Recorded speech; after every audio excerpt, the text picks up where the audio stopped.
Figure 2.1 Night Sky. In this panoramic photograph of the night sky from the Atacama Desert in Chile, we can see the central portion of the Milky Way galaxy arcing upward in the center of the frame. On the left, the Large Magellanic Cloud and the Small Magellanic Cloud, smaller galaxies that orbit the Milky Way galaxy, are easily visible from the southern hemisphere. Credit: Modification of work by E.S.O.Y. Beletsky. Chapter Outline 2.1 The Sky Above. 2.2 Ancient Astronomy. 2.3 Astrology and Astronomy. 2.4 The Birth of Modern Astronomy. Much to your surprise, a member of the Flat Earth Society moves in next door.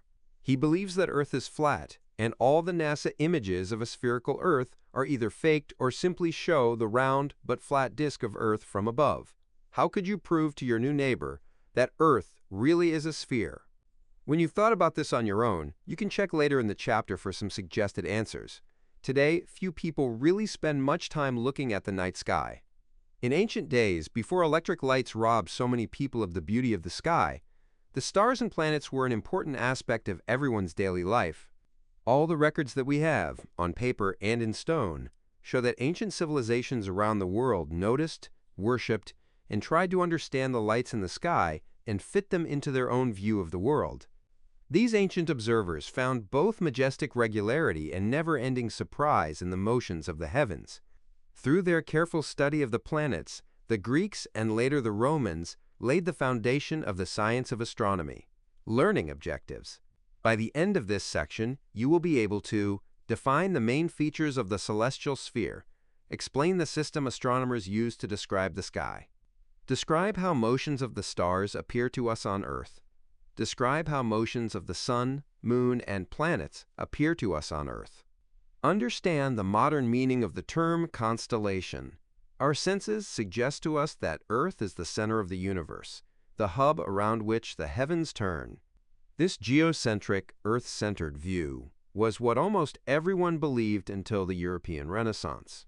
After all, it is simple, logical, and seemingly self-evident. Furthermore, the geocentric perspective reinforced those philosophical and religious systems that taught the unique role of human beings as the central focus of the cosmos. However, the geocentric view happens to be wrong. One of the great themes of our intellectual history is the overthrow of the geocentric perspective. Let us, therefore, take a look at the steps by which we reevaluated the place of our world in the cosmic order, the celestial sphere. If you go on a camping trip or live far from city lights, your view of the sky on a clear night is pretty much identical to that seen by people all over the world before the invention of the telescope. Gazing up, you get the impression that the sky is a great hollow dome with you at the center, figure 2.2, and all the stars are an equal distance from you on the surface of the dome. The top of that dome, the point directly above your head, is called the zenith, and where the dome meets Earth is called the horizon. From the sea or a flat prairie, it is easy to see the horizon as a circle around you, but from most places where people live today, the horizon is at least partially hidden by mountains, trees, buildings, or smog. Diagram of the horizon and the zenith. In the center of this illustration, a human figure stands looking upward. She is standing at the center of a series of concentric circles representing the ground. The outermost circle is labeled the horizon. The sky is represented as a dome enclosing the figure and the ground the figure stands on. Thus, the dome meets the ground at the horizon. A line is drawn vertically upward from the figure to the top of the dome directly over the figure's head and is labeled the zenith. Figure 2.2, the sky around us. The horizon is where the sky meets the ground. An observer's zenith is the point directly overhead. If you lie back in an open field and observe the night sky for hours, as ancient shepherds and travelers regularly did, you will see stars rising on the eastern horizon, just as the sun and moon do, moving across the dome of the sky in the course of the night and setting on the western horizon. Watching the sky turn like this night after night, you might eventually get the idea that the dome of the sky is really part of a great sphere that is turning around you, bringing different stars into view as it turns. The early Greeks regarded the sky as just such a celestial sphere, figure 2.3. Some thought of it as an actual sphere of transparent crystalline material, with the stars embedded in it like tiny jewels. Circles on the celestial sphere. At the center of this figure, the Earth is shown with the equator, north, and south poles labeled. The Earth is tilted so that the North Pole is pointing toward the upper right. The Earth is embedded within a sphere representing the sky. A white line is drawn projecting from the North Pole onto the sky, at which point it is labeled the, quote, North Celestial Pole. A white circular arrow is drawn counterclockwise around the North Celestial Pole, indicating the apparent motion of the stars. The equator is projected onto the sky, drawn in white, and is labeled the celestial equator.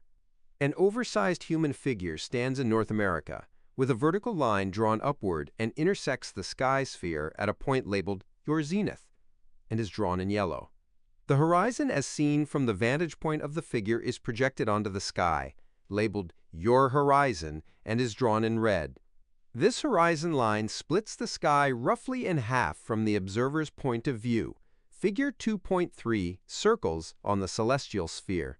Here we show the imaginary celestial sphere around Earth, on which objects are fixed, and which rotates around Earth on an axis. In reality, it is Earth that turns around this axis, creating the illusion that the sky revolves around us.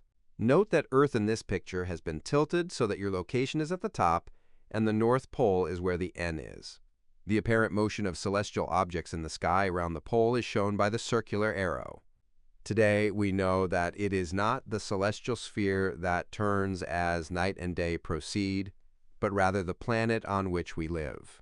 We can put an imaginary stick through Earth's north and south poles, representing our planet's axis.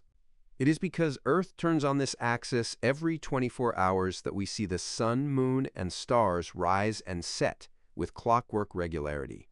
Today we know that these celestial objects are not really on a dome, but at greatly varying distances from us in space. Nevertheless, it is sometimes still convenient to talk about the celestial dome or sphere to help us keep track of objects in the sky. There's even a special theater called a planetarium, in which we project a simulation of the stars and planets onto a white dome. As the celestial sphere rotates, the objects on it maintain their positions with respect to one another. A grouping of stars, such as the Big Dipper, has the same shape during the course of the night, although it turns with the sky.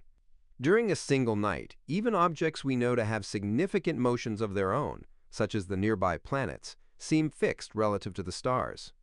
Only meteors, brief shooting stars that flash into view for just a few seconds, move appreciably with respect to other objects on the celestial sphere. This is because they are not stars at all. Rather, they are small pieces of cosmic dust burning up as they hit Earth's atmosphere. We can use the fact that the entire celestial sphere seems to turn together to help us set up systems for keeping track of what things are visible in the sky and where they happen to be at a given time. Celestial poles and celestial equator. To help orient us in the turning sky, astronomers use a system that extends Earth's axis points into the sky. Imagine a line going through Earth, connecting the north and south poles. This is Earth's axis, and Earth rotates about this line. If we extend this imaginary line outward from Earth, the points where this line intersects the celestial sphere are called the North Celestial Pole and the South Celestial Pole. As Earth rotates about its axis, the sky appears to turn in the opposite direction around those celestial poles, figure 2.4. We also, in our imagination, throw Earth's equator onto the sky and call this the celestial equator. It lies halfway between the celestial poles, just as Earth's equator lies halfway between our planet's poles. Photograph of stars circling the south celestial pole. In this time exposure photograph, the stars are not seen as points of light, but as semicircular arcs due to the rotation of the Earth during the exposure. The domes of several telescopes are silhouetted against the sky. Figure 2.4, circling the south celestial pole. This long exposure photo shows trails left by stars as a result of the apparent rotation of the celestial sphere around the south celestial pole. In reality, it is Earth that rotates. Credit ESO Iztok Bansina. Now let's imagine how riding on different parts of our spinning Earth affects our view of the sky. The apparent motion of the celestial sphere depends on your latitude, position north or south of the equator. First of all, notice that Earth's axis is pointing at the celestial poles, so these 2 points in the sky do not appear to turn. If you stood at the North Pole of Earth, for example, you would see the North Celestial Pole overhead at your zenith. Figure 2.5. The celestial equator, 90 degrees from the celestial poles, would lie along your horizon. As you watch the stars during the course of the night, they would all circle around the celestial pole, with none rising or setting. Only that half of the sky north of the celestial equator is ever visible to an observer at the North Pole. Similarly, an observer at the South Pole would see only the southern half of the sky. If you are at Earth's equator, on the other hand, you see the celestial equator, which after all is just an extension of Earth's equator, pass overhead through your zenith. The celestial poles, being 90 degrees from the celestial equator, must then be at the north and south points on your horizon. As the sky turns, all stars rise and set. They move straight up from the east side of the horizon and set straight down on the west side. During a 24-hour period, all stars are above the horizon exactly half the time. Of course, during some of those hours, the sun is too bright for us to see them. What would an observer in the latitudes of the United States or Europe see? Remember, we are neither at Earth's pole nor at the equator, but in between them. For those in the continental United States and Europe, the North Celestial Pole is neither overhead nor on the horizon, but in between. It appears above the northern horizon at an angular height, or altitude, equal to the observer's latitude. In San Francisco, for example, where the latitude is 38 degrees north, the North Celestial Pole is 38 degrees above the northern horizon. For an observer at 38 degrees north latitude, the South Celestial Pole is 38 degrees below the southern horizon and, thus, never visible. As Earth turns, the whole sky seems to pivot about the North Celestial Pole. For this observer, stars within 38 degrees of the North Pole can never set. They are always above the horizon, day and night. This part of the sky is called the North Circumpolar Zone. For observers in the continental United States, the Big Dipper, Little Dipper, and Cassiopeia are examples of star groups in the North Circumpolar Zone. On the other hand, stars within 38 degrees of the South Celestial Pole never rise. That part of the sky is the South Circumpolar Zone. To most U.S. observers, the Southern Cross is in that zone. Don't worry if you are not familiar with the star groups just mentioned. We will introduce them more formally later on. At this particular time in Earth's history, there happens to be a star very close to the North Celestial Pole. It is called Pole Star, the Pole Star, and has the distinction of being the star that moves the least amount as the northern sky turns each day. Because it moved so little while the other stars moved much more, it played a special role in the mythology of several Native American tribes. For example, some called it the fastener of the sky. Astronomy basics. What's your angle? Astronomers measure how far apart objects appear in the sky by using angles. By definition, there are 360 degrees in a circle, so a circle stretching completely around the celestial sphere contains 360 degrees. The half-sphere or dome of the sky then contains 180 degrees, from horizon to opposite horizon. Thus, if two stars are 18 degrees apart, their separation spans about 1/10 of the dome of the sky. To give you a sense of how big a degree is, the full moon is about half a degree across. This is about the width of your smallest finger, pinky, seen at arm's length. Rising and setting of the sun. We describe the movement of stars in the night sky, but what about during the daytime? The stars continue to circle during the day, but the brilliance of the sun makes them difficult to see. The moon can often be seen in the daylight, however. On any given day, we can think of the sun as being located at some position on the hypothetical celestial sphere. When the sun rises, that is, when the rotation of Earth carries the sun above the horizon, sunlight is scattered by the molecules of our atmosphere, filling our sky with light and hiding the stars above the horizon. For thousands of years, astronomers have been aware that the sun does more than just rise and set. It changes position gradually on the celestial sphere, moving each day about 1 degree to the east relative to the stars. Very reasonably, the ancients thought this meant the sun was slowly moving around Earth, taking a period of time we call 1 year to make a full circle. Today, of course, we know it is Earth that is going around the sun, but the effect is the same. The sun's position in our sky changes day to day. We have a similar experience when we walk around a campfire at night. We see the flames appear in front of each person seated about the fire in turn. The path the sun appears to take around the celestial sphere each year is called the ecliptic, figure 2.6. Because of its motion on the ecliptic, the sun rises about 4 minutes later each day with respect to the stars. Earth must make just a bit more than one complete rotation with respect to the stars to bring the sun up again, the apparent motion of stars at different latitudes. Panel A depicts the Earth with the north and south poles vertically aligned. The Earth is embedded in a sphere representing the sky. An observer is drawn standing on the North Pole.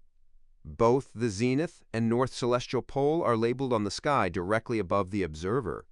The horizon of this observer, drawn in red, is also projected onto the sky. White circular arrows are drawn counterclockwise around the zenith/north celestial pole, indicating the apparent motion of stars from the observer's vantage point. In this case, stars circle the north celestial pole and never set below the horizon. Panel B depicts the Earth with the north and south poles horizontally aligned. The Earth is embedded in a sphere representing the sky. An observer is drawn standing on the equator. The zenith is labeled on the sky directly above the observer. The horizon of this observer, drawn in red, is projected onto the sky. The north celestial pole is labeled and lies on the observer's horizon. White circular arrows are drawn counterclockwise around the north celestial pole, indicating the apparent motion of stars from the observer's vantage point. In this case, all stars rise in the east and set in the west. Panel C depicts the Earth with the north and south poles aligned at a 45-degree angle from horizontal. The Earth is embedded in a sphere representing the sky. An observer is drawn standing in the northern hemisphere.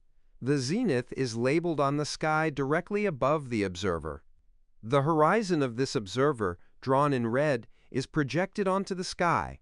White circular arrows are drawn counterclockwise around the north celestial pole, indicating the apparent motion of stars from the observer's vantage point. In this case, stars close to the celestial poles do not set. Those farther from the celestial poles rise in the east and set in the west. Figure 2.5 star circles at different latitudes. The turning of the sky looks different depending on your latitude on Earth. The red circle in each case is your horizon. Your zenith is the point above your head. A. At the North Pole, the stars circle the zenith and do not rise and set. B. At the equator, the celestial poles are on the horizon, and the stars rise straight up and set straight down. C. At intermediate latitudes, the north celestial pole is at some position between overhead and the horizon. Its angle above the horizon turns out to be equal to the observer's latitude. Stars rise and set at an angle to the horizon. As the months go by and we look at the sun from different places in our orbit, we see it projected against different places in our orbit, and thus against different stars in the background, figure 2.6 and table 2.1. Or we would, at least, if we could see the stars in the daytime. In practice, we must deduce which stars lie behind and beyond the sun by observing the stars visible in the opposite direction at night. After a year, when Earth has completed one trip around the sun will appear to have completed one circuit of the sky along the ecliptic. Constellations on the ecliptic. The sun is drawn at the center of this figure. Surrounding the sun is a blue circular arrow indicating the path of the Earth around the sun. The Earth is drawn in two positions along this arrow, representing where is it located in June and August. Surrounding the circle of the Earth, the constellations of the ecliptic are drawn. Moving counterclockwise from top center are Gemini, Cancer, Leo, Virgo, Libra, Scorpius, Ophiuchus, Sagittarius, Capricorn, Aquarius, Pisces, Aries, Taurus, and back to Gemini. As the Earth moves around the Sun throughout the year, our vantage point changes. This is illustrated with an arrow drawn from the Earth through the center of the Sun to the constellation behind the Sun as seen from Earth. In June, the arrow points to Taurus, meaning that the Sun is in Taurus in June and is not visible in the night sky.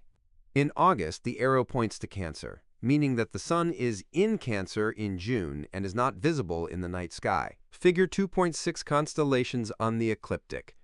As Earth revolves around the Sun, we sit on platform Earth and see the Sun moving around the sky.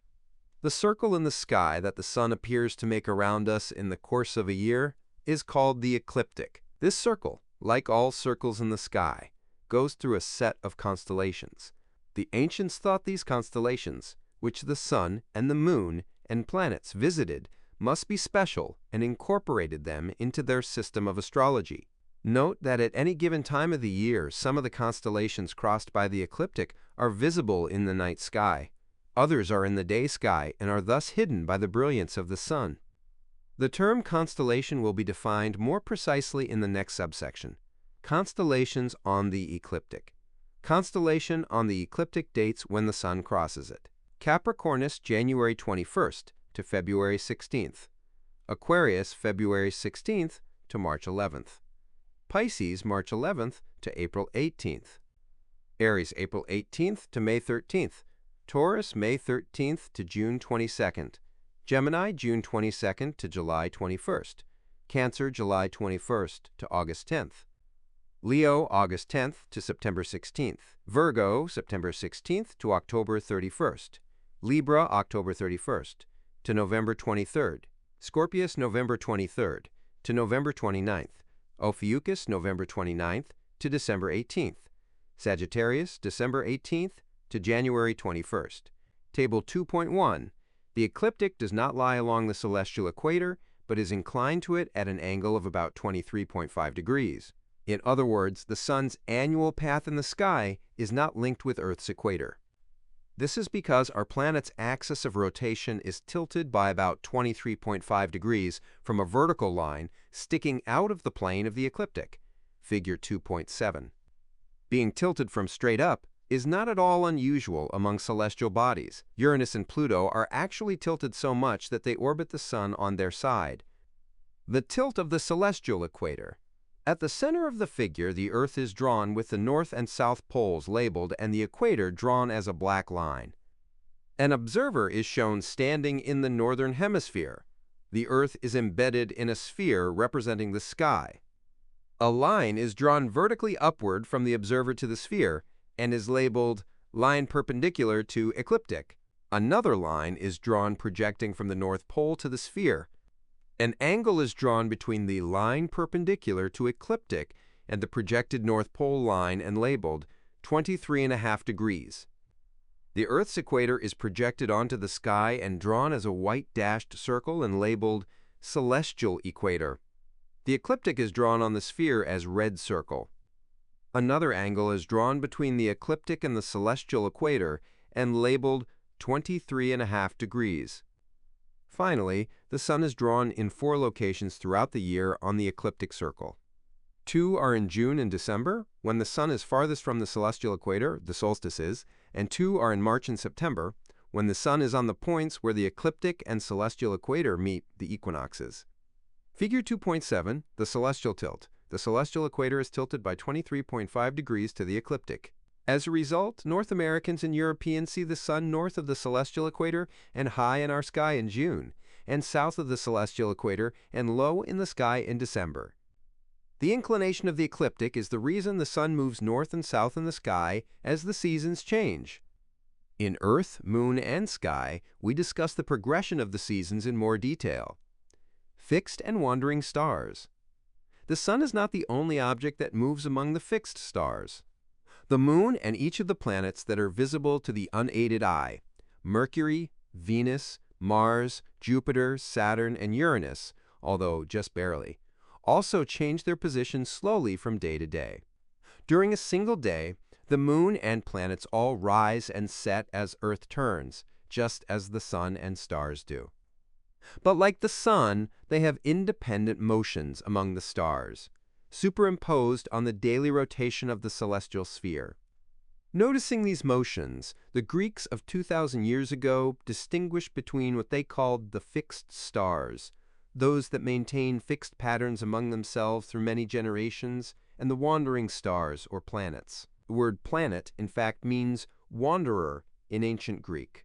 Today, we do not regard the sun and moon as planets, but the ancients applied the term to all 7 of the moving objects in the sky. Much of ancient astronomy was devoted to observing and predicting the motions of these celestial wanderers. They even dedicated a unit of time, the week, to the 7 objects that move on their own.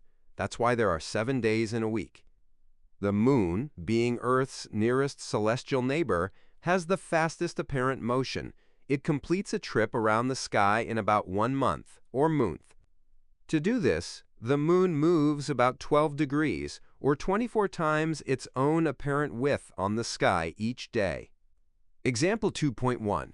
Angles in the sky. A circle consists of 360 degrees, degree. When we measure the angle in the sky that something moves, we can use this formula. Speed equals distance time.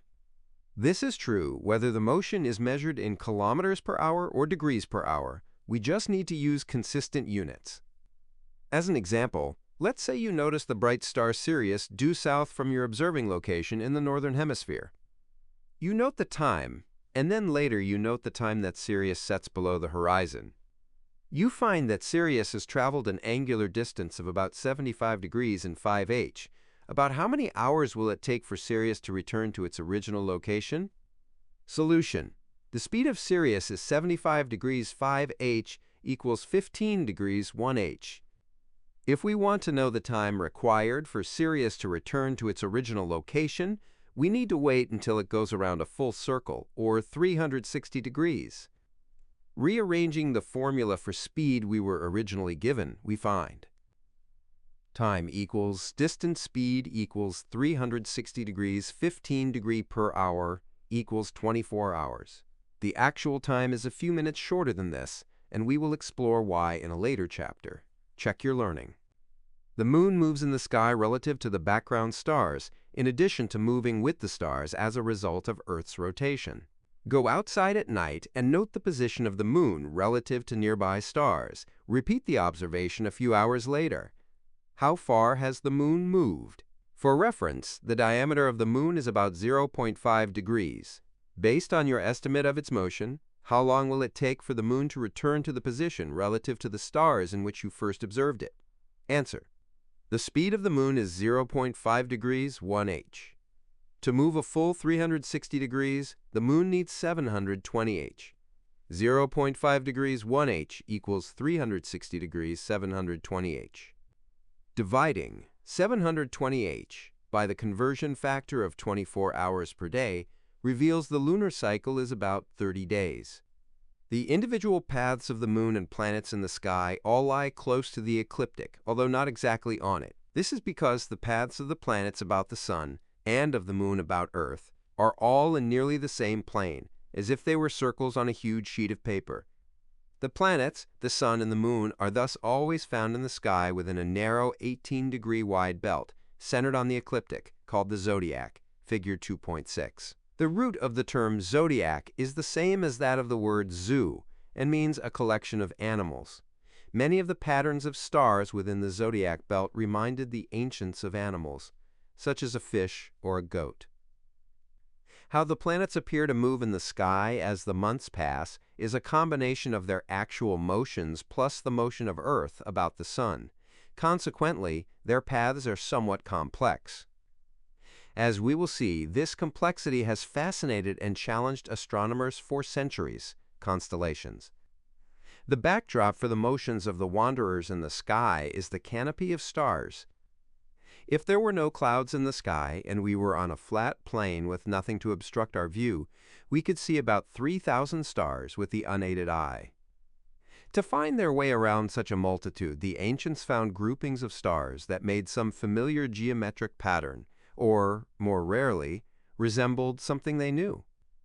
Each civilization found its own patterns in the stars, much like a modern Rourke test in which you are asked to discern patterns or pictures in a set of inkblots. The ancient Chinese, Egyptians, and Greeks, among others, found their own groupings or constellations of stars. These were helpful in navigating among the stars and in passing their star lore on to their children.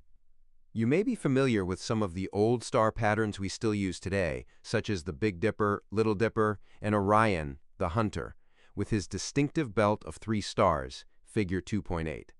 However, many of the stars we see are not part of a distinctive star pattern at all, and a telescope reveals millions of stars too faint for the eye to see. Therefore, during the early decades of the 20th century, astronomers from many countries decided to establish a more formal system for organizing the sky, the constellation of Orion. At left, figure A is an illustration from the 17th century by Hevelius, showing the mythical hunter fully rendered with helmet, shield, and sword. Superimposed on this detailed drawing are the stars that make up the constellation. These early star maps were not only scientific in nature but works of art. The stars that comprise Orion's belt are circled in red, and an arrow points from the circle to the same stars in the belt in the center of the image shown at right in figure B. Figure B is a photograph of the constellation as it appears in the night sky.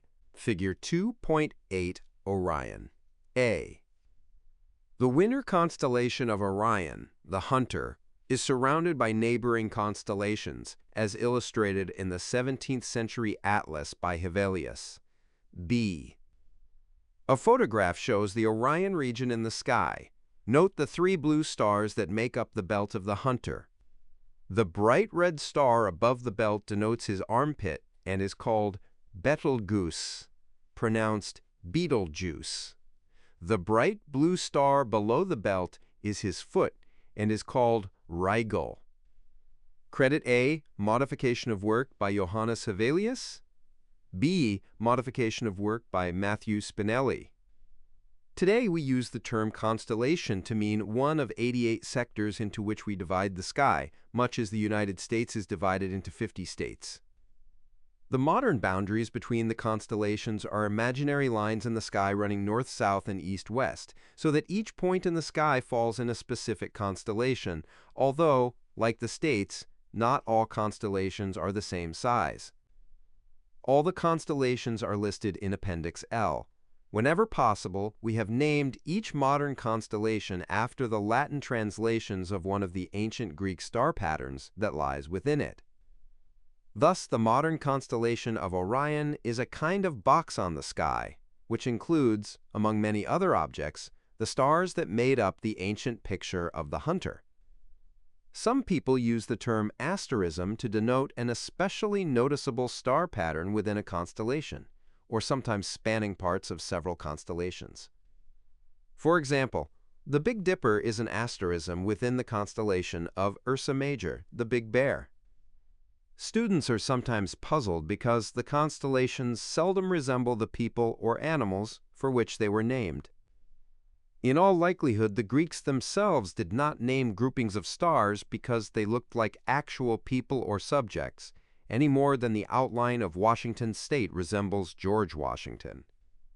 Rather, they named sections of the sky in honor of the characters in their mythology, and then fit the star configurations to the animals and people as best they could. Link to Learning. This website about objects in the sky allows users to construct a detailed sky map showing the location and information about the sun, moon, planets, stars, constellations, and even satellites orbiting Earth. Begin by setting your observing location using the option in the menu in the upper right corner of the screen. An excellent website called Figures in the Sky shows the constellation figures imagined by cultures around the world. Learning objectives. By the end of this section, you will be able to describe early examples of astronomy around the world. Explain how Greek astronomers were able to deduce that Earth is spherical. Explain how Greek astronomers were able to calculate Earth's size. Describe the motion of Earth called precession. Describe Ptolemy's geocentric system of planetary motion.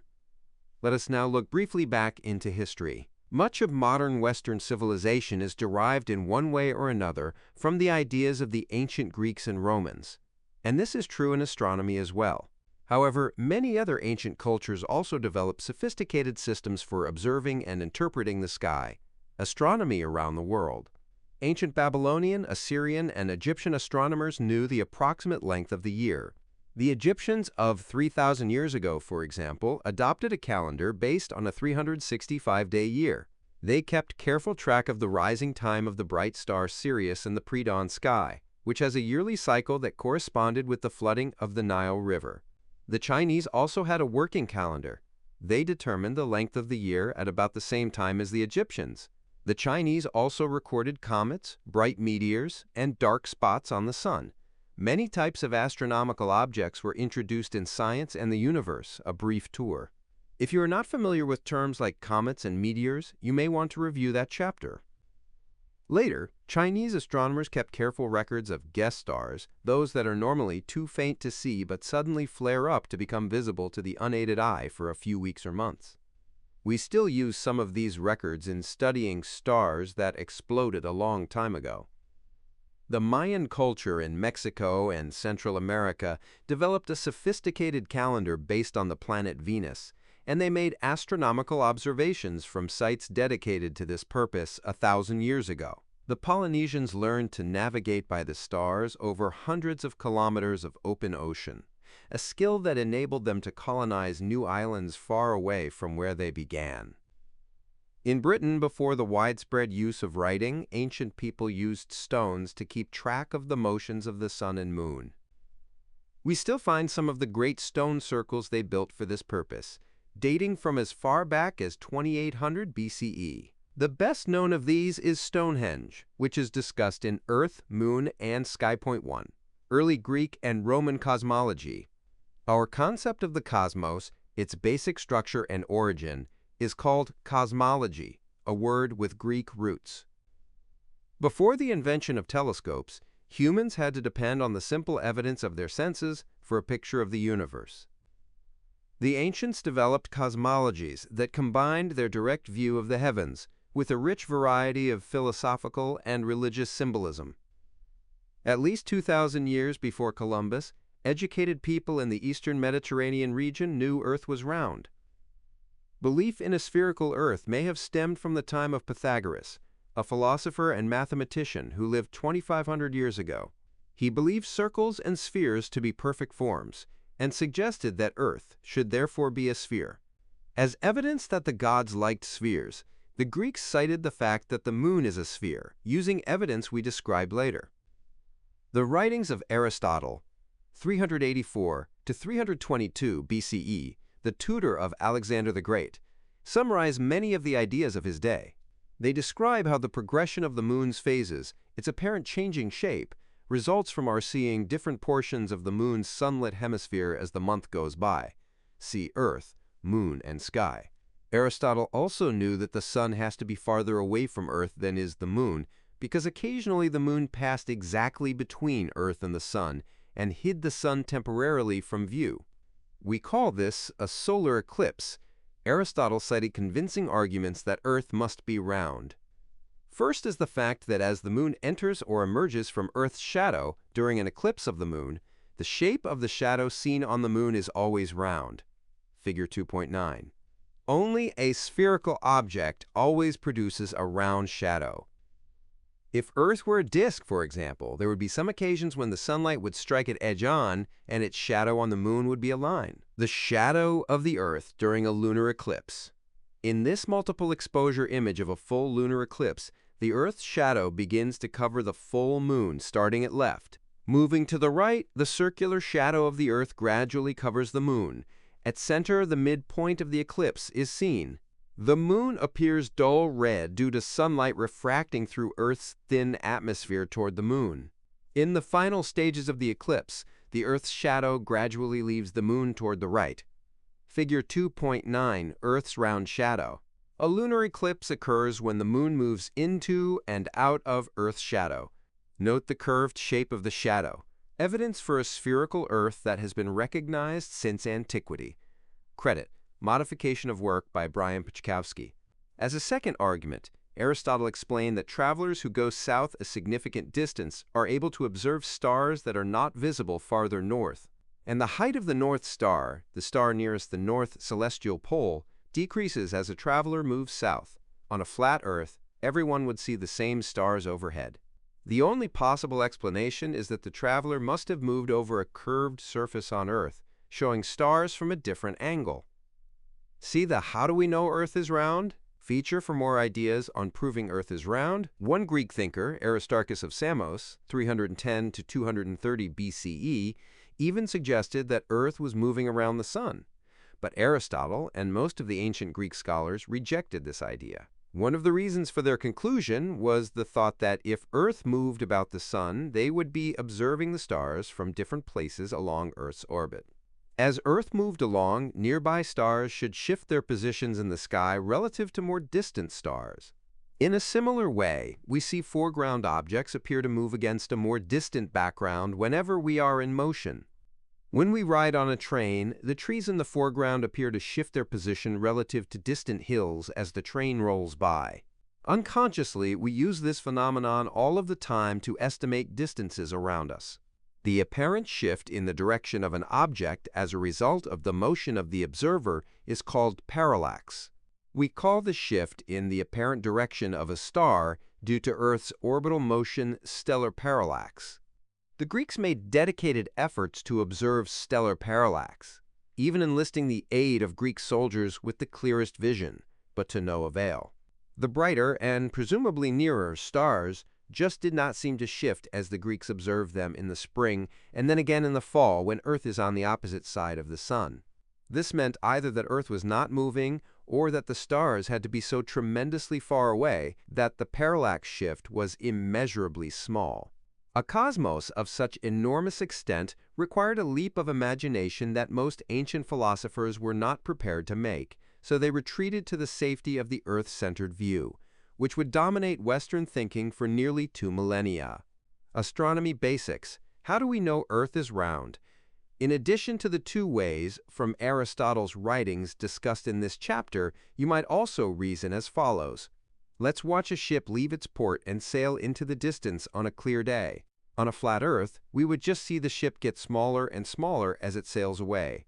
But this isn't what we actually observe. Instead, ships sink below the horizon, with the hull disappearing first and the mast remaining visible for a while longer. Eventually, only the top of the mast can be seen as the ship sails around the curvature of Earth. Finally, the ship disappears under the horizon. The International Space Station circles Earth once every 90 minutes or so.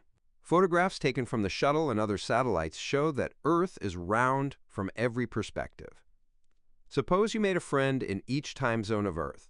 You call all of them at the same hour and ask, "Where is the sun?" On a flat Earth, each caller would give you roughly the same answer.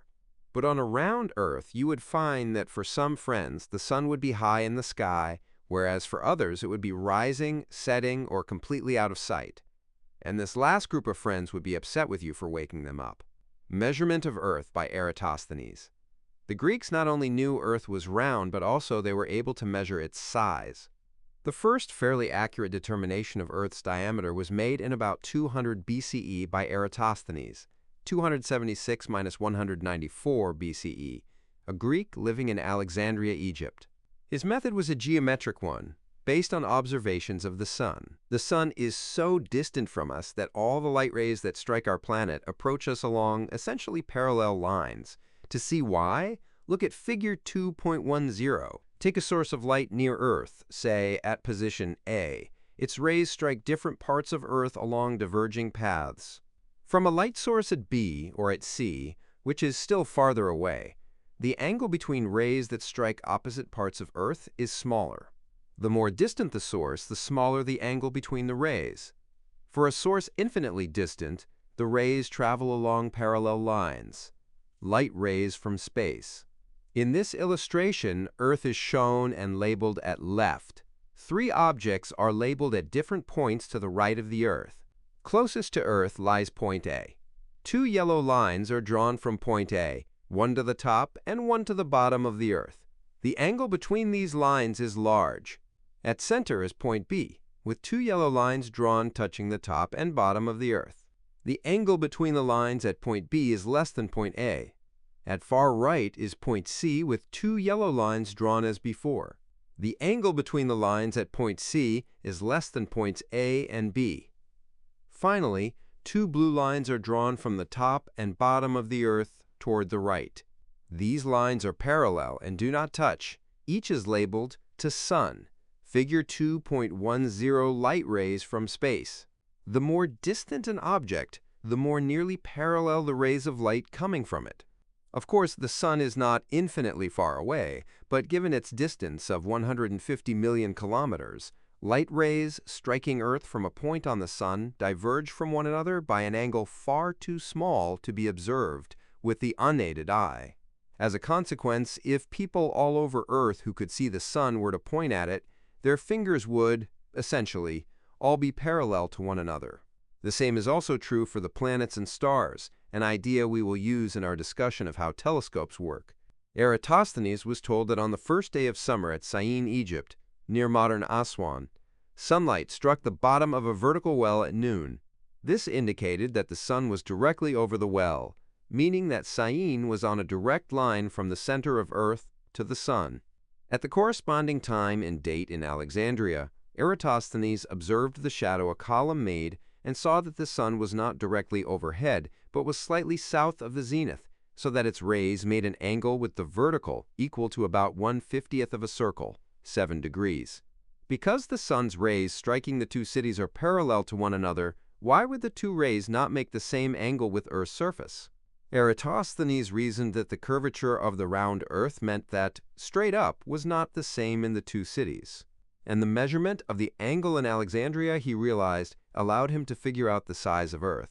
Alexandria, he saw, must be 1/50th of Earth's circumference north of Syene, figure 2.11.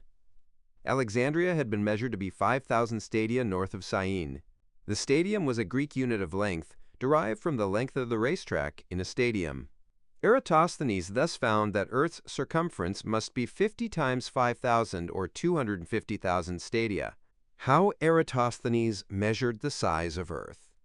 This diagram shows about 1/4 of the Earth's circumference, with the center of the Earth at lower left. The surface of the Earth is depicted with a blue line. On the surface, a column is drawn near the center of the illustration and is labeled Column at Alexandria. In the upper right-hand portion of the diagram, the Sun is depicted as a yellow disk with parallel rays of light striking the Earth near the column. The column is shown casting a small shadow to its left. A line is drawn from the tip of the shadow to the top of the column. This line coincides with one of the parallel light rays coming from the Sun. The angle between the vertical side of the column and the ray of light casting the shadow is labeled with the Greek letter θ. To the right of the column, a well is depicted penetrating into the Earth from the surface and is labeled Well at Syene. The rays of light do not cast a shadow at the well. The distance between the column and the well is indicated with 5,000 stadia.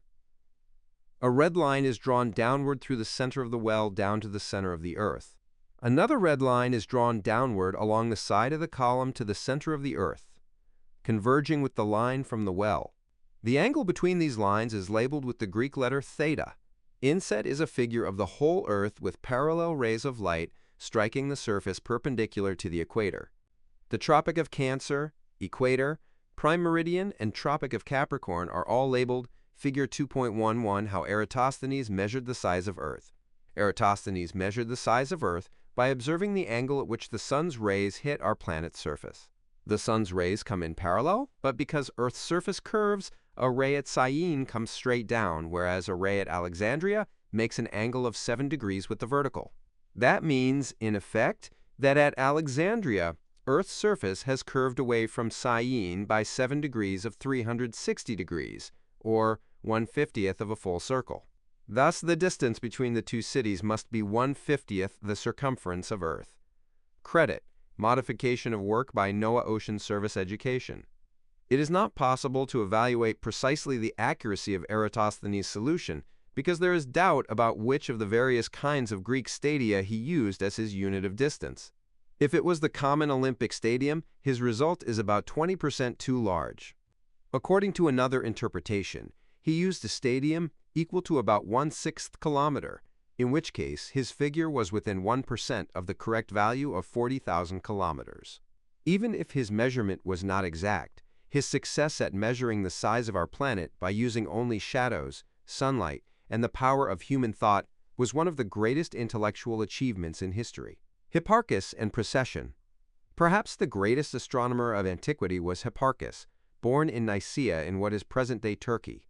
He erected an observatory on the island of Rhodes around 150 BCE, when the Roman Republic was expanding its influence throughout the Mediterranean region.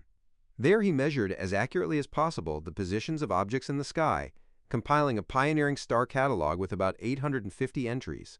He designated celestial coordinates for each star, specifying its position in the sky, just as we specify the position of a point on Earth by giving its latitude and longitude. He also divided the stars into apparent magnitudes according to their apparent brightness. He called the brightest ones stars of the first magnitude, the next brightest group stars of the second magnitude, and so forth. This rather arbitrary system, in modified form, still remains in use today, although it is less and less useful for professional astronomers. By observing the stars and comparing his data with older observations, Hipparchus made one of his most remarkable discoveries. The position in the sky of the north celestial pole had altered over the previous century and a half. Hipparchus deduced correctly that this had happened not only during the period covered by his observations, but was in fact happening all the time. The direction around which the sky appears to rotate changes slowly but continuously. Recall from the section on celestial poles and the celestial equator that the north celestial pole is just the projection of Earth's north pole into the sky. If the north celestial pole is wobbling around, then Earth itself must be doing the wobbling. Today, we understand that the direction in which Earth's axis points does indeed change slowly but regularly, a motion we call precession. If you have ever watched a spinning top wobble, you observed a similar kind of motion. The top's axis describes a path in the shape of a cone as Earth's gravity tries to topple it, figure 2.12. The concept of precession. The left-hand panel in this illustration shows a spinning top with a circular arrow drawn counterclockwise around the axis of spin. Another arrow is shown pointing upward through the axis of spin and makes contact with the blue circular arrow drawn at the top of the figure. The blue circular arrow points clockwise and represents the path the spin axis traces as the top rotates. The right-hand panel illustrates this situation as it applies to Earth. An arrow is drawn upward through the spin axis of the Earth, emerging from the surface at the North Pole, and points to the star Polaris. Polaris lies on a blue circular arrow that points clockwise. Also drawn on the blue circular arrow are the stars Thuban and Vega. The blue circular arrow represents the path the North Celestial Pole travels over time as Earth spins on its axis. Figure 2.12, precession. Just as the axis of a rapidly spinning top wobbles slowly in a circle, so the axis of Earth wobbles in a 26,000-year cycle.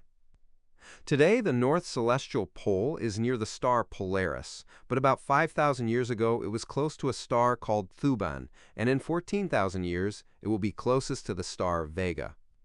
Because our planet is not an exact sphere, but bulges a bit at the equator, the poles of the Sun and Moon cause it to wobble like a top. It takes about 26,000 years for Earth's axis to complete one circle of precession. As a result of this motion, the point where our axis points in the sky changes as time goes on. While Polaris is the star closest to the North Celestial Pole today, it will reach its closest point around the year 2100. The star Vega in the constellation of Lyra will be the North Star in 14,000 years. Ptolemy's model of the solar system. The last great astronomer of the Roman era was Claudius Ptolemy, or Ptolemaeus, who flourished in Alexandria in about the year 140. He wrote a mammoth compilation of astronomical knowledge, which today is called by its Arabic name Almagest, meaning the greatest. Almagest does not deal exclusively with Ptolemy's own work. It includes a discussion of the astronomical achievements of the past, principally those of Hipparchus. Today, it is our main source of information about the work of Hipparchus and other Greek astronomers. Ptolemy's most important contribution was a geometric representation of the solar system that predicted the positions of the planets for any desired date and time. Hipparchus, not having enough data on hand to solve the problem himself, had instead amassed observational material for posterity to use. Ptolemy supplemented this material with new observations of his own and produced a cosmological model that endured more than 1,000 years, until the time of Copernicus. The complicating factor in explaining the motions of the planets is that their apparent wandering in the sky results from the combination of their own motions with Earth's orbital revolution. As we watch the planets from our vantage point on the moving Earth, it is a little like watching a car race while you are competing in it. Sometimes opponents' cars pass you, but at other times you pass them, making them appear to move backward for a while with respect to you. Figure 2.13 shows the motion of Earth and a planet farther from the Sun, in this case, Mars. Earth travels around the Sun in the same direction as the other planet and in nearly the same plane, but its orbital speed is faster. As a result, it overtakes the planet periodically, like a faster race car on the inside track. The figure shows where we see the planet in the sky at different times. The path of the planet among the stars is illustrated in the star field on the right side of the figure. Retrograde motion of an outer planet. This diagram has two parts. The portion at right illustrates the apparent motion of Mars projected against the fixed background stars. The portion at left shows the Sun surrounded by two blue circles. The innermost circle represents the orbit of the Earth, the outermost the orbit of Mars. The Earth is shown as a blue dot in 5 positions, labeled A through E, along its orbit. Likewise, Mars is shown as a yellow dot in 5 positions, labeled A through E, along its orbit. Since the Earth travels faster than Mars, the 5 points for Earth are spread evenly around the circle of its orbit. As Mars moves more slowly, its 5 dots are all plotted close together on the right-hand side of its orbit. Beginning with Earth at point A on the lower left side of Earth's orbit, an arrow connects with Mars at its point A at the lower right side of its orbit. This arrow continues and connects with Mars at point A near the bottom of its projected path of motion in the illustration at right. As Earth moves counterclockwise along its orbit, it travels to point B at lower right, and Mars moves slightly upward on its orbit to its point B. An arrow points from Earth through Mars and continues on to connect with Mars at the third point B, which is above center on the projected path of motion. Thus, Mars has moved upward as seen from Earth in this figure. Earth then moves to point C at center right on its orbit, as does Mars. An arrow connects Earth through Mars to point C at the center of the projected path of motion. Mars has moved slightly downward as seen from Earth. Earth moves to point D at the upper right of its orbit, and Mars moves upward to its point D. An arrow connects Earth through Mars and on to point D, which is below center on the projected path of motion. Mars has moved downward as seen from Earth. Finally, Earth moves to point E at the upper left of its orbit, and Mars moves upward to its point E. An arrow connects Earth through Mars and on to point E near the top of its projected path of motion. Mars has moved upward as seen from Earth. In total, Mars has made a sideways Z shape in the sky as seen from Earth in this illustration. Figure 2.13, retrograde motion of a planet beyond Earth's orbit. The letters on the diagram show where Earth and Mars are at different times. By following the lines from each Earth position through each corresponding Mars position, you can see how the retrograde path of Mars looks against the background stars. Link to learning. The Planetary Configuration Simulator allows you to see the usual prograde and occasional retrograde motion of other planets. You can switch back and forth between viewing motion from Earth and Mars, as well as other planets. Normally, planets move eastward in the sky over the weeks and months as they orbit the Sun, but from positions B to D in Figure 2.13, as Earth passes the planets in our example, it appears to drift backward, moving west in the sky. Even though it is actually moving to the east, the faster-moving Earth has overtaken it and seems, from our perspective, to be leaving it behind. As Earth rounds its orbit toward position E, the planet again takes up its apparent eastward motion in the sky. The temporary apparent westward motion of a planet as Earth swings between it and the Sun is called retrograde motion. Such backward motion is much easier for us to understand today, now that we know Earth is one of the moving planets and not the unmoving center of all creation. But Ptolemy was faced with the far more complex problem of explaining such motion while assuming a stationary Earth. Furthermore, because the Greeks believed that celestial motions had to be circles, Ptolemy had to construct his model using circles alone. To do it, he needed dozens of circles, some moving around other circles in a complex structure that makes a modern viewer dizzy. But we must not let our modern judgment cloud our admiration for Ptolemy's achievement. In his day, a complex universe centered on Earth was perfectly reasonable and, in its own way, quite beautiful. However, as Alfonso X, the King of Castile, was reported to have said after having the Ptolemaic system of planet motions explained to him, "If the Lord Almighty had consulted me before embarking upon creation, I should have recommended something simpler." Ptolemy solved the problem of explaining the observed motions of planets by having each planet revolve in a small orbit called an epicycle. The center of the epicycle then revolved about Earth on a circle called a deferent, figure 2.14. When the planet is at position X in figure 2.14 on the epicycle orbit, it is moving in the same direction as the center of the epicycle. From Earth, the planet appears to be moving eastward. When the planet is at Y, however, its motion is in the direction opposite to the motion of the epicycle's center around Earth. By choosing the right combination of speeds and distances, Ptolemy succeeded in having the planet moving westward at the correct speed and for the correct interval of time, thus replicating retrograde motion with his model. Ptolemy's epicycles. A yellow dot labeled center lies at the center of a blue circle which represents the orbit of a planet as seen from Earth. The large blue circle is labeled deferent and has an arrowhead pointing counterclockwise. The Earth is drawn as a blue dot just to the left of center.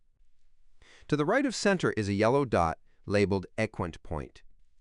An arrow labeled Y is drawn from the equant to a point on the deferent, where a small arrow is then drawn pointing to another yellow dot. This yellow dot is the planet being observed. Centered on the point where the arrow from the equant meets the deferent, a circular arrow is drawn counterclockwise and is labeled epicycle. The yellow dot of the planet lies on the epicycle.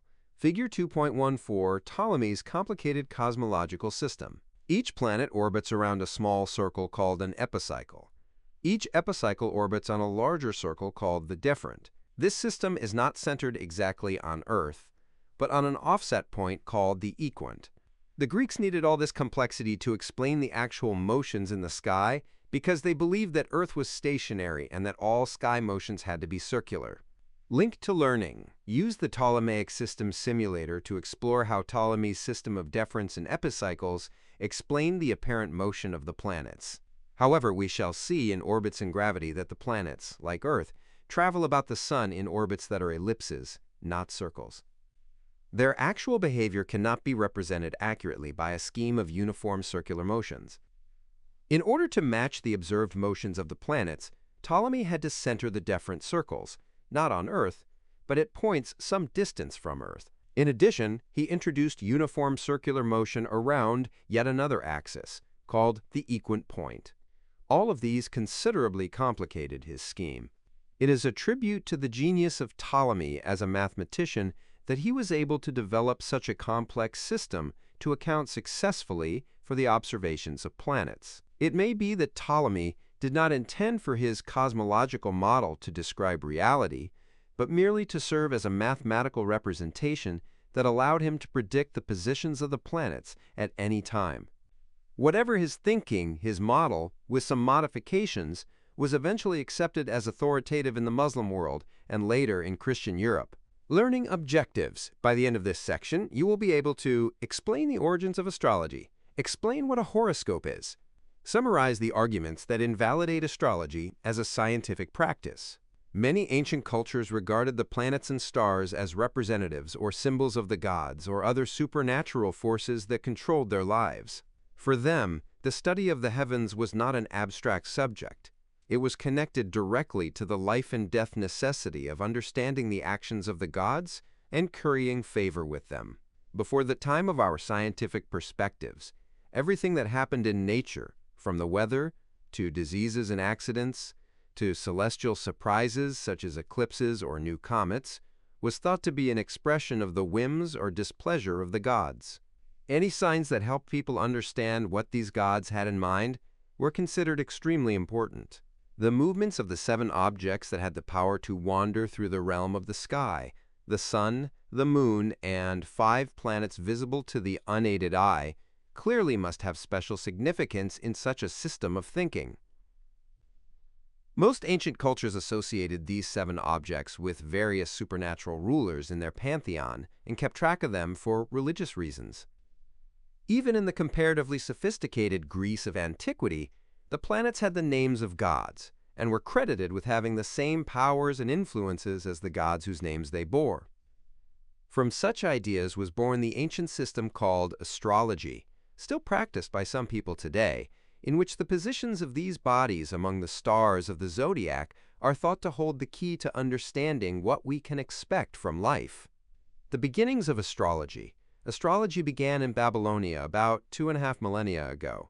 The Babylonians, believing the planets and their motions influenced the fortunes of kings and nations, used their knowledge of astronomy to guide their rulers.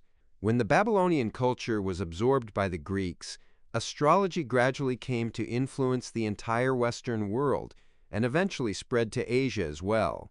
By the 2nd century BCE, the Greeks democratized astrology by developing the idea that the planets influence every individual.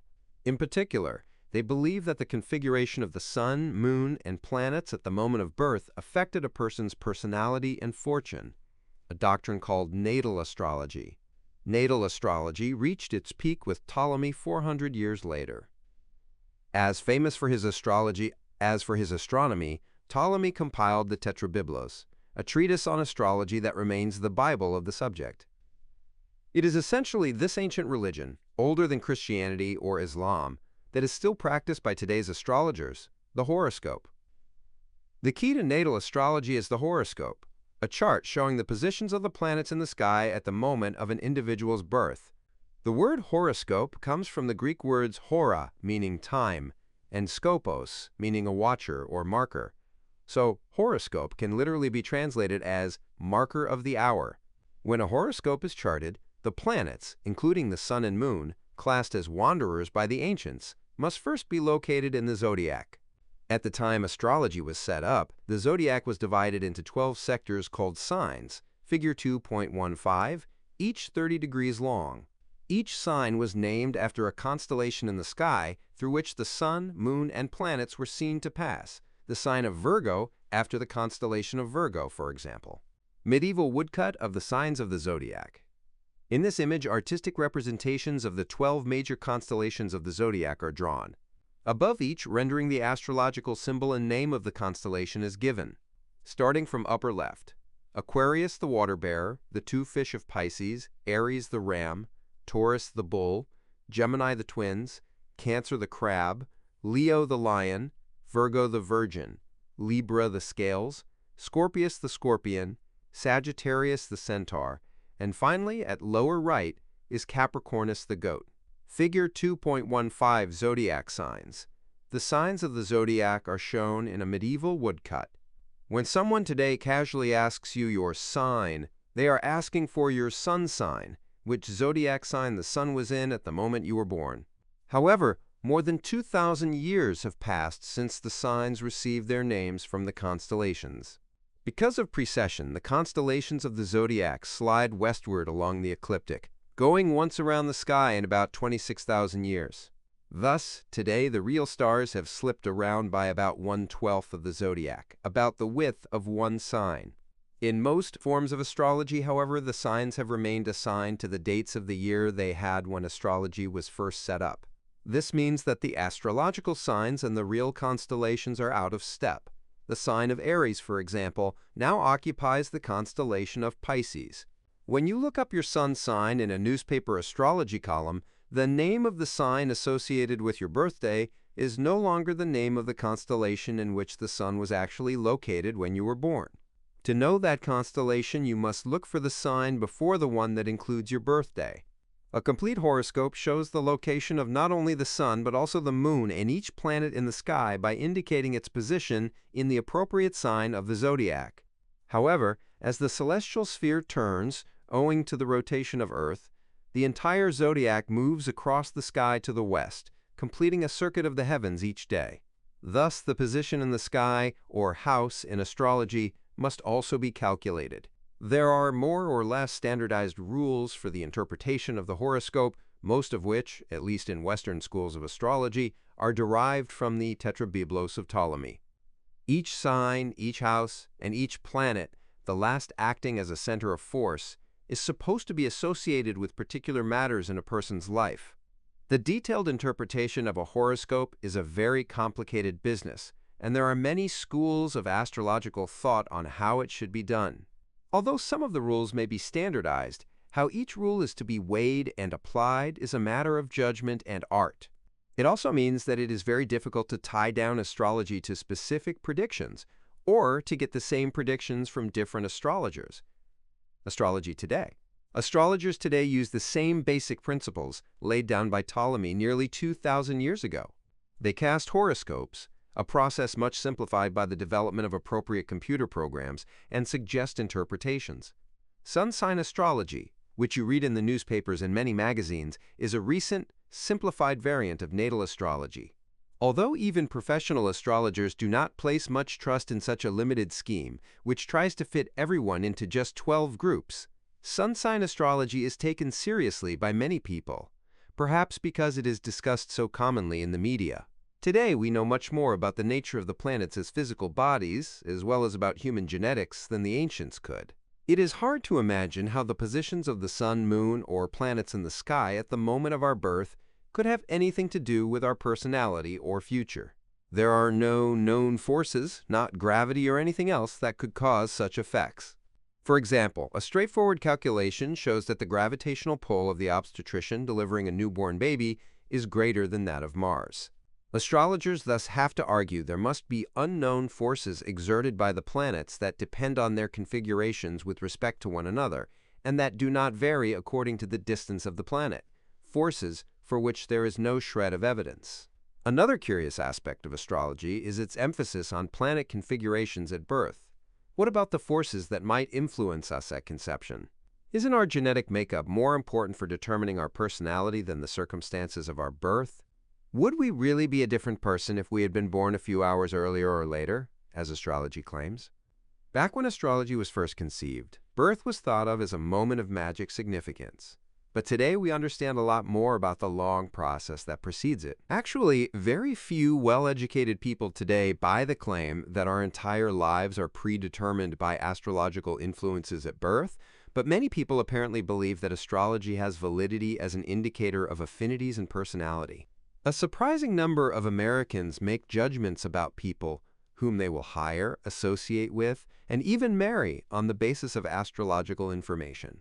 To be sure, these are difficult decisions, and you might argue that we should use any relevant information that might help us to make the right choices. But does astrology actually provide any useful information on human personality? This is the kind of question that can be tested using the scientific method, see testing astrology. The results of hundreds of tests are all the same. There is no evidence that natal astrology has any predictive power, even in a statistical sense. Why then do people often seem to have anecdotes about how well their own astrologer advised them? Effective astrologers today use the language of the zodiac and the horoscope only as the outward trappings of their craft. Mostly they work as amateur therapists, offering simple truths that clients like or need to hear. Recent studies have shown that just about any sort of short-term therapy makes people feel a little better, because the very act of talking about our problems with someone who listens attentively is, in itself, beneficial. The scheme of astrology has no basis in scientific fact, however, At best, it can be described as a pseudoscience. It is an interesting historical system, left over from pre-scientific days and best remembered for the impetus it gave people to learn the cycles and patterns of the sky. From it grew the science of astronomy, which is our main subject for discussion, making connections, testing astrology. In response to modern public interest in astrology, scientists have carried out a wide range of statistical tests to assess its predictive power. The simplest of these examine sun sign astrology to determine whether, as astrologers assert, some signs are more likely than others to be associated with some objective measure of success, such as winning Olympic medals, earning high corporate salaries, or achieving elective office or high military rank. You can devise such a test yourself by looking up the birth dates of all members of Congress, for example, or all members of the U.S. Olympic team. Are our political leaders somehow selected at birth by their horoscopes and thus more likely to be Leos, say, than Scorpios? You do not even need to be specific about your prediction in such tests. After all, many practitioners of astrology disagree about which signs go with which personality characteristics. To demonstrate the validity of the astrological hypothesis, it would be sufficient if the birthdays of all our leaders clustered in any one or two signs in some statistically significant way. Dozens of such tests have been performed, and all have come up completely negative. The birth dates of leaders in all fields tested have been found to be distributed randomly among all the signs. Sun sign astrology does not predict anything about a person's future occupation or strong personality traits. In a fine example of such a test, two statisticians examined the re-enlistment records of the United States Marine Corps. We suspect you will agree that it takes a certain kind of personality not only to enlist, but also to re-enlist in the Marines. If sun signs can predict strong personality traits, as astrologers claim, then those who re-enlisted with similar personalities should have been distributed preferentially in those one or few signs that match the personality of someone who loves being a Marine. However, the re-enlisted were distributed randomly among all the signs. More sophisticated studies have also been done, involving full horoscopes calculated for thousands of individuals. The results of all these studies are also negative.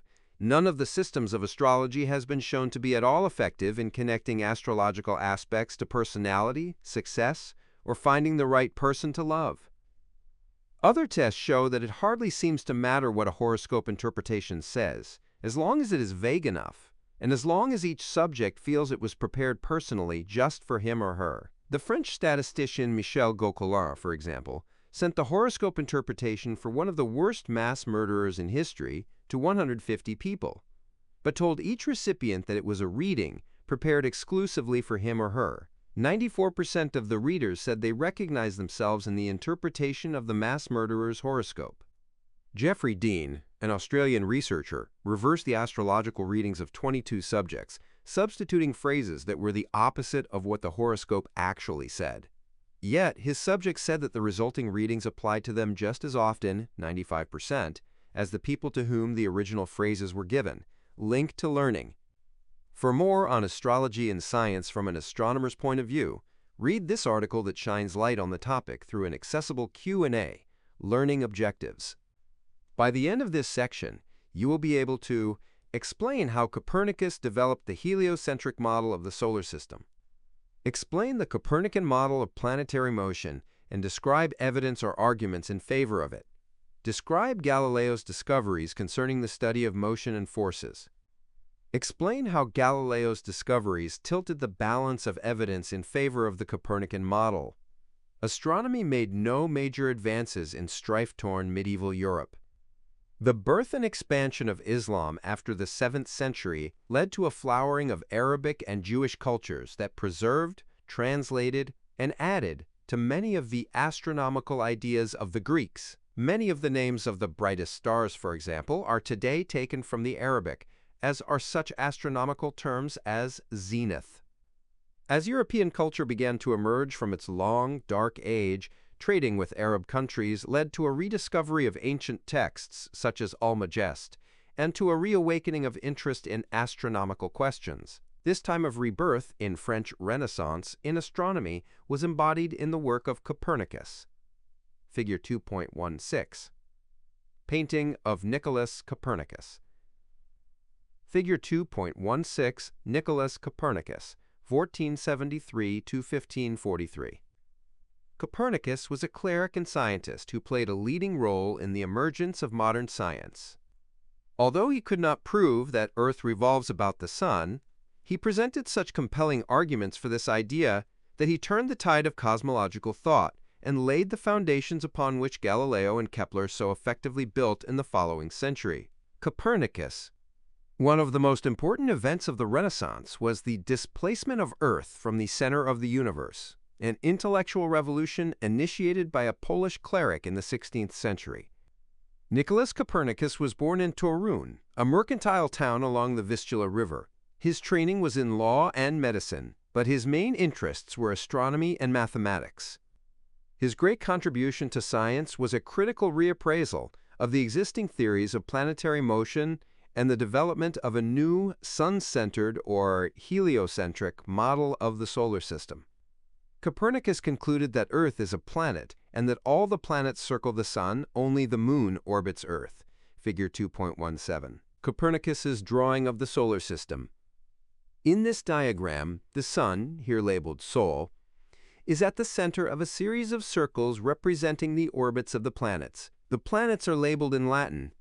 Moving outward from the Sun are 7, Mercury, 6, Venus, V Tellurus, with the orbit of the Moon included, 4, Mars, 3, Jovis, 2, Saturnus, and I, Stellarum Fixarum. The outer circle represents the sky beyond the planets, the fixed stars. Figure 2.17, Copernicus's system. Copernicus developed a heliocentric plan of the solar system. This system was published in the first edition of De Revolutionibus Orbium Coelestium.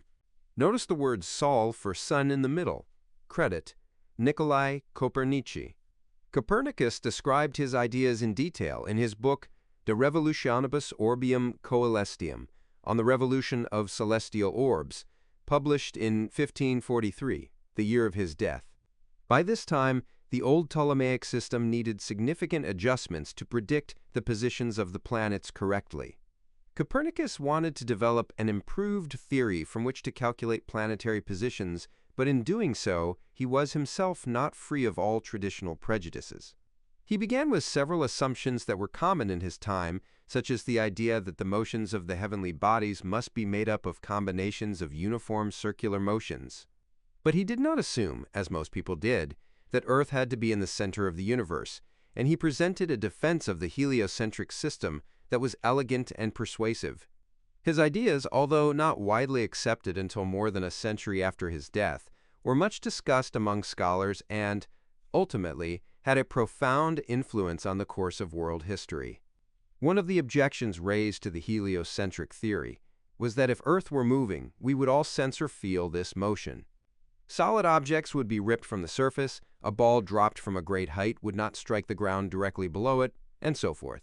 But a moving person is not necessarily aware of that motion. We have all experienced seeing an adjacent train, bus, or ship appear to move, only to discover that it is we who are moving. Copernicus argued that the apparent motion of the Sun about Earth during the course of a year could be represented equally well by a motion of Earth about the Sun. He also reasoned that the apparent rotation of the celestial sphere could be explained by assuming that Earth rotates while the celestial sphere is stationary. To the objection that if Earth rotated about an axis it would fly into pieces, Copernicus answered that if such motion would tear Earth apart, the still faster motion of the much larger celestial sphere required by the geocentric hypothesis would be even more devastating. The heliocentric model. The most important idea in Copernicus's De Revolutionibus is that Earth is one of 6 then-known planets that revolve about the Sun. Using this concept, he was able to work out the correct general picture of the solar system. He placed the planets starting nearest the Sun in the correct order: Mercury, Venus, Earth, Mars, Jupiter, and Saturn. Further, he deduced that the nearer a planet is to the Sun, the greater its orbital speed. With his theory, he was able to explain the complex retrograde motions of the planets without epicycles and to work out a roughly correct scale for the solar system. Copernicus could not prove that Earth revolves about the Sun. In fact, with some adjustments, the old Ptolemaic system could have accounted, as well, for the motions of the planets in the sky. But Copernicus pointed out that the Ptolemaic cosmology was clumsy and lacking the beauty and symmetry of its successor. In Copernicus's time, in fact, few people thought there were ways to prove whether the heliocentric or the older geocentric system was correct. A long philosophical tradition going back to the Greeks and defended by the Catholic Church held that pure human thought combined with divine revelation represented the path to truth. Nature, as revealed by our senses, was suspect. For example, Aristotle had reasoned that heavier objects, having more of the quality that made them heavy, must fall to Earth faster than lighter ones. This is absolutely incorrect, as any simple experiment dropping two balls of different weights shows. However, in Copernicus's day, experiments did not carry much weight, if you will pardon the expression. Aristotle's reasoning was more convincing. In this environment, there was little motivation to carry out observations or experiments to distinguish between competing cosmological theories or anything else. It should not surprise us, therefore, that the heliocentric idea was debated for more than half a century without any tests being applied to determine its validity. In fact, in the North American colonies, the older geocentric system was still taught at Harvard University in the first years after it was founded in 1636. Contrast this with the situation today, when scientists rush to test each new hypothesis and do not accept any ideas until the results are in. For example, when two researchers at the University of Utah announced in 1989 that they had discovered a way to achieve nuclear fusion, the process that powers the stars, at room temperature, other scientists at more than 25 laboratories around the United States attempted to duplicate cold fusion within a few weeks, without success, as it turned out. The cold fusion theory soon went down in flames. How would we look at Copernicus's model today? When a new hypothesis or theory is proposed in science, it must first be checked for consistency with what is already known. Copernicus's heliocentric idea passes this test, for it allows planetary positions to be calculated at least as well as does the geocentric theory. The next step is to determine which predictions the new hypothesis makes that differ from those of competing ideas. In the case of Copernicus, one example is the prediction that if Venus circles the Sun, the planet should go through the full range of phases just as the Moon does, whereas if it circles Earth, it should not, figure 2.18. Also, we should not be able to see the full phase of Venus from Earth, because the Sun would then be between Venus and Earth. But in those days, before the telescope, no one imagined testing these predictions, the phases of Venus as seen from Earth. At bottom center of this illustration, the Earth is shown with an arrow pointing to the right, indicating its direction of motion.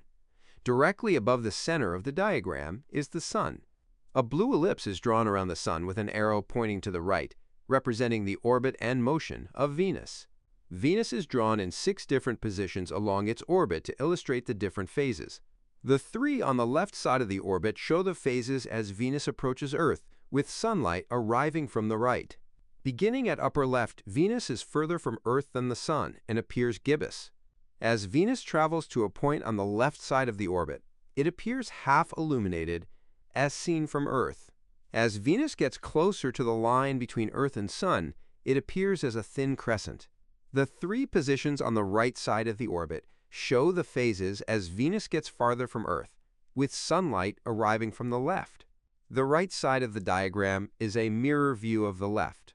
Venus appears as thin crescent close to Earth, then moves further to the right to appear half illuminated, and finally appears as gibbous before moving behind the Sun. Figure 2.18, Phases of Venus. As Venus moves around the Sun, we see changing illumination of its surface, just as we see the face of the Moon illuminated differently in the course of a month. Link to learning. This animation shows the phases of Venus. You can also see its distance from Earth as it orbits the Sun. Din, Galileo, and the beginning of modern science. Many of the modern scientific concepts of observation, experimentation, and the testing of hypotheses through careful quantitative measurements were pioneered by a man who lived nearly a century after Copernicus. Galileo Galilei, figure 2.19, a contemporary of Shakespeare, was born in Pisa. Like Copernicus, he began training for a medical career, but he had little interest in the subject and later switched to mathematics. He held faculty positions at the University of Pisa and the University of Padua, and eventually became mathematician to the Grand Duke of Tuscany in Florence. Painting of Galileo Galilei, figure 2.19, Galileo Galilei, 1564 to 1642. Galileo advocated that we perform experiments or make observations to ask nature its ways. When Galileo turned the telescope to the sky, he found things were not the way philosophers had supposed. Galileo's greatest contributions were in the field of mechanics, the study of motion, and the actions of forces on bodies. It was familiar to all persons then, as it is to us now, that if something is at rest, it tends to remain at rest and requires some outside influence to start it in motion. Rest was thus generally regarded as the natural state of matter. Galileo showed, however, that rest is no more natural than motion. If an object is slid along a rough horizontal floor, it soon comes to rest because friction between it and the floor acts as a retarding force. However, if the floor and the object are both highly polished, the object, given the same initial speed, will slide farther before stopping. On a smooth layer of ice, it will slide farther still. Galileo reasoned that if all resisting effects could be removed, the object would continue in a steady state of motion indefinitely. He argued that a force is required not only to start an object moving from rest, but also to slow down, stop, speed up, or change the direction of a moving object. You will appreciate this if you have ever tried to stop a rolling car by leaning against it, or a moving boat by tugging on a line. Galileo also studied the way objects accelerate, change their speed or direction of motion. Galileo watched objects as they fell freely or rolled down a ramp. He found that such objects accelerate uniformly, that is, in equal intervals of time, they gain equal increments in speed. Galileo formulated these newly found laws in precise mathematical terms that enabled future experimenters to predict how far and how fast objects would move in various lengths of time. Link to learning. In theory, if Galileo is right, a feather and a hammer dropped at the same time from a height should land at the same moment. On Earth, this experiment is not possible because air resistance and air movements make the feather flutter instead of falling straight down, accelerated only by the force of gravity. For generations, physics teachers had said that the place to try this experiment is somewhere where there is no air, such as the moon. In 1971, Apollo 15 astronaut David Scott took a hammer and feather to the moon and tried it, to the delight of physics nerds everywhere. NASA provides the video of the hammer and feather as well as a brief explanation. Sometime in the 1590s, Galileo adopted the Copernican hypothesis of a heliocentric solar system. In Roman Catholic Italy, this was not a popular philosophy, for church authorities still upheld the ideas of Aristotle and Ptolemy, and they had powerful political and economic reasons for insisting that Earth was the center of creation. Galileo not only challenged this thinking, but also had the audacity to write in Italian rather than scholarly Latin, and to lecture publicly on those topics. For him, there was no contradiction between the authority of the Church in matters of religion and morality and the authority of nature revealed by experiments in matters of science. It was primarily because of Galileo and his dangerous opinions that, in 1616, the Church issued a prohibition decree stating that the Copernican doctrine was false and absurd and not to be held or defended. Galileo's astronomical observations.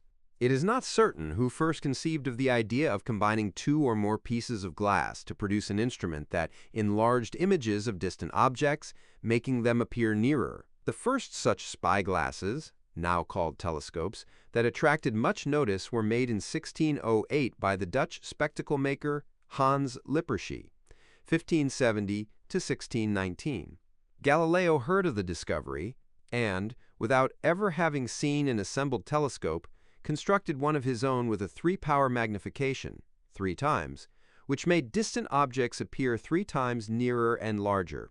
Figure 2.20. Photograph of Galileo's telescope showing its elegantly decorated tube. Figure 2.20, telescope used by Galileo. The telescope has a wooden tube covered with paper and a lens 26 millimeters across. On August 25, 1609, Galileo demonstrated a telescope with a magnification of 9 times to government officials of the city-state of Venice. By a magnification of 9 times, we mean the linear dimensions of the objects being viewed appeared 9 times larger, or alternatively, the objects appeared 9 times closer than they really were. There were obvious military advantages associated with a device for seeing distant objects. For his invention, Galileo's salary was nearly doubled, and he was granted lifetime tenure as a professor. His university colleagues were outraged, particularly because the invention was not even original. Others had used the telescope before Galileo to observe things on Earth. But in a flash of insight that changed the history of astronomy, Galileo realized that he could turn the power of the telescope toward the heavens. Before using his telescope for astronomical observations, Galileo had to devise a stable mount and improve the optics. He increased the magnification to 30 times. Galileo also needed to acquire confidence in the telescope. At that time, human eyes were believed to be the final arbiter of truth about size, shape, and color. Lenses, mirrors, and prisms were known to distort distant images by enlarging, reducing, or inverting them, or spreading the light into a spectrum, rainbow of colors. Galileo undertook repeated experiments to convince himself that what he saw through the telescope was identical to what he saw up close. Only then could he begin to believe that the miraculous phenomena the telescope revealed in the heavens were real. Beginning his astronomical work late in 1609, Galileo found that many stars too faint to be seen with the unaided eye became visible with his telescope. In particular, he found that some nebulous blurs resolved into many stars, and that the Milky Way, the strip of whiteness across the night sky, was also made up of a multitude of individual stars. Examining the planets, Galileo found 4 moons revolving about Jupiter in times ranging from just under 2 days to about 17 days. This discovery was particularly important because it showed that not everything has to revolve around Earth. Furthermore, it demonstrated that there could be centers of motion that are themselves in motion. Defenders of the geocentric view had argued that if Earth was in motion, then the Moon would be left behind because it could hardly keep up with a rapidly moving planet. Yet here were Jupiter's moons doing exactly that. To recognize this discovery and honor his work, NASA named a spacecraft that explored the Jupiter system Galileo. With his telescope, Galileo was able to carry out the test of the Copernican theory mentioned earlier, based on the phases of Venus. Within a few months, he had found that Venus goes through phases like the Moon, showing that it must revolve about the Sun so that we see different parts of its daylight side at different times. See Figure 2.18. These observations could not be reconciled with Ptolemy's model, in which Venus circled about Earth. In Ptolemy's model, Venus could also show phases, but they were the wrong phases, in the wrong order from what Galileo observed. Galileo also observed the Moon and saw craters, mountain ranges, valleys, and flat dark areas that he thought might be water. These discoveries showed that the Moon might be not so dissimilar to Earth, suggesting that Earth, too, could belong to the realm of celestial bodies. Link to learning. For more information about the life and work of Galileo, see the Galileo Project at Rice University. After Galileo's work, it became increasingly difficult to deny the Copernican view, and Earth was slowly dethroned from its central position in the universe and given its rightful place as one of the planets attending the Sun. Initially, however, Galileo met with a great deal of opposition. The Roman Catholic Church, still reeling from the Protestant Reformation, was looking to assert its authority and chose to make an example of Galileo. He had to appear before the Inquisition to answer charges that his work was heretical, and he was ultimately condemned to house arrest. His books were on the Church's forbidden list until 1836, although in countries where the Roman Catholic Church held less sway, they were widely read and discussed. Not until 1992 did the Catholic Church admit publicly that it had erred in the matter of censoring Galileo's ideas. The new ideas of Copernicus and Galileo began a revolution in our conception of the cosmos. It eventually became evident that the universe is a vast place and that Earth's role in it is relatively unimportant. The idea that Earth moves around the Sun like the other planets raised the possibility that they might be worlds themselves, perhaps even supporting life. As Earth was demoted from its position at the center of the universe, so too was humanity. The universe, despite what we may wish, does not revolve around us. Most of us take these things for granted today, but 4 centuries ago such concepts were frightening and heretical for some, immensely stimulating for others. The pioneers of the Renaissance started the European world along the path towards science and technology that we still tread today. For them, nature was rational and ultimately knowable, and experiments and observations provided the means to reveal its secrets. Seeing for yourself, observing the planets. At most any time of the night and at any season, you can spot 1 or more bright planets in the sky. All 5 of the planets known to the ancients, Mercury, Venus, Mars, Jupiter, and Saturn, are more prominent than any but the brightest stars, and they can be seen even from urban locations if you know where and when to look. One way to tell planets from bright stars is that planets twinkle less. Venus, which stays close to the Sun from our perspective, appears either as an evening star in the west after sunset or as a morning star in the east before sunrise. It is the brightest object in the sky after the Sun and Moon. It far outshines any real star, and under the most favorable circumstances, it can even cast a visible shadow. Some young military recruits have tried to shoot Venus down as an approaching enemy craft or UFO. Mars, with its distinctive red color, can be nearly as bright as Venus is when close to Earth, but normally it remains much less conspicuous.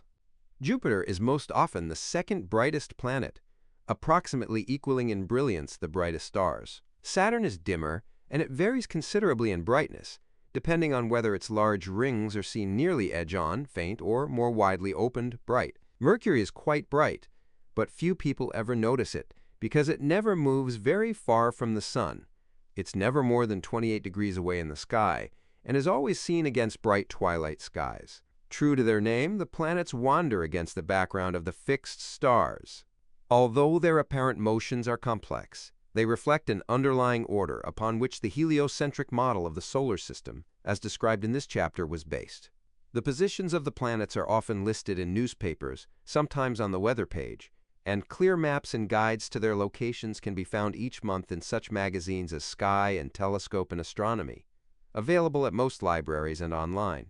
There are also a number of computer programs and phone and tablet apps that allow you to display where the planets are on any night. Key terms: accelerate, to change velocity, to speed up, slow down, or change direction. Apparent magnitude, a measure of how bright a star looks in the sky. The larger the number, the dimmer the star appears to us. Astrology, the pseudoscience that deals with the supposed influences on human destiny of the configurations and locations in the sky of the Sun, Moon, and planets. Celestial equator, a great circle on the celestial sphere 90 degrees from the celestial poles, where the celestial sphere intersects the plane of Earth's equator. Celestial poles, points about which the celestial sphere appears to rotate. Intersections of the celestial sphere with Earth's polar axis. Celestial sphere, the apparent sphere of the sky. A sphere of large radius centered on the observer. Directions of objects in the sky can be denoted by their position on the celestial sphere. Circumpolar zone, those portions of the celestial sphere near the celestial poles that are either always above or always below the horizon. Cosmology, the study of the organization and evolution of the universe. Ecliptic, the apparent annual path of the Sun on the celestial sphere. Epicycle, the circular orbit of a body in the Ptolemaic system, the center of which revolves about another circle. The deferent, geocentric, centered on Earth. Heliocentric, centered on the Sun horizon, astronomical. A great circle on the celestial sphere 90 degrees from the zenith, more popularly, the circle around us where the dome of the sky meets Earth. Horoscope, a chart used by astrologers that shows the positions along the zodiac and in the sky of the sun, moon, and planets at some given instant, and as seen from a particular place on Earth, usually corresponding to the time and place of a person's birth. Parallax. The apparent displacement of a nearby star that results from the motion of Earth around the Sun planet. Today, any of the larger objects revolving about the Sun or any similar objects that orbit other stars. In ancient times, any object that moved regularly among the fixed stars. Precession of Earth.